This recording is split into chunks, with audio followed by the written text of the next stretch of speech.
Hello and welcome to Reddit Read. Please smash that like button and subscribe. He chops down my tree costs her £500,000, $700,000. It's been 2 years and I can finally post about this. This is juicy, so get ready.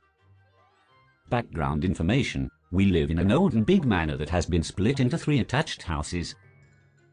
The houses are about 150 years old and were built around 5 huge giant sequoias which were about 200 years old.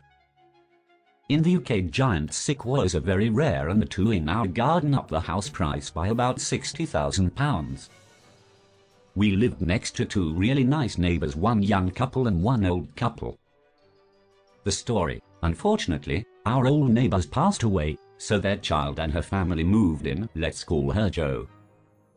Jo was instantly a pain in the ass. We had been sharing chickens with the previous neighbours, and Jo agreed to keep sharing them. However, on her nights she would constantly forget to put them away, so we would have to check them every night anyway. One night her little brats thought it would be funny to open our personal duck pen in the night, which leads to a mass slaughter. Later the chickens went the same way. About 2 years ago there was a storm and one of her sequoias somehow fell over and died. They were distraught, understandably, but from then on, the jealousy started.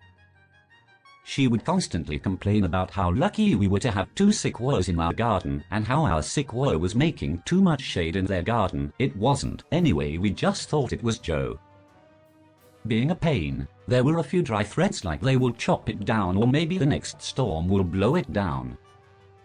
Until we came back from a holiday to France to find a huge 6-meter stump and nothing else.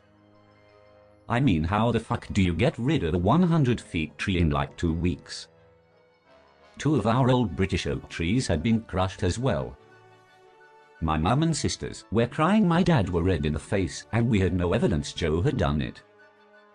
She claimed that there had been a storm and she had to get rid of it.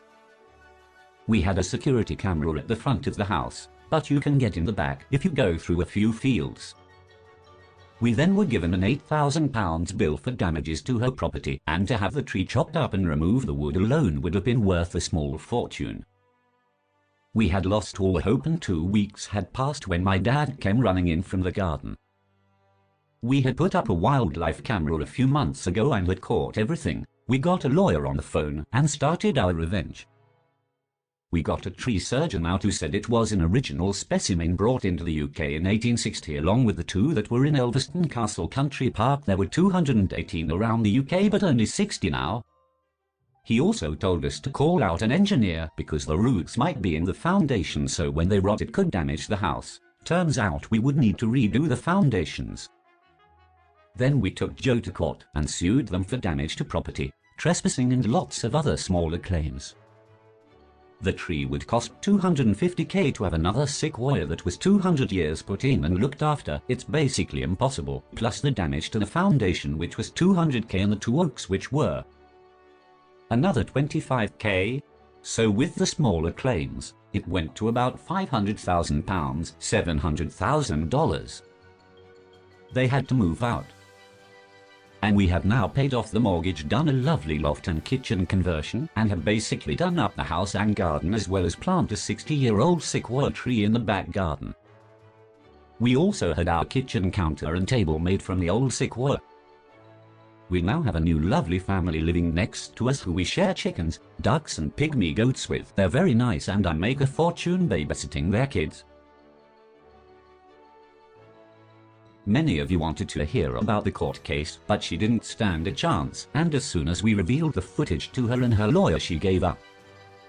The people who cut the tree down gave us the countertops for free as a sorry. They were truly sorry. The neighbors had a second home, so they just sold the house and moved back to their smaller one. We feel bad for the old neighbors, but we do visit their graves because they were like family. I can't show the footage of the wildlife came, sorry, but I can show footage we got of hedgehogs. Also there was a storm but the sequoia was unharmed, that's what the video showed.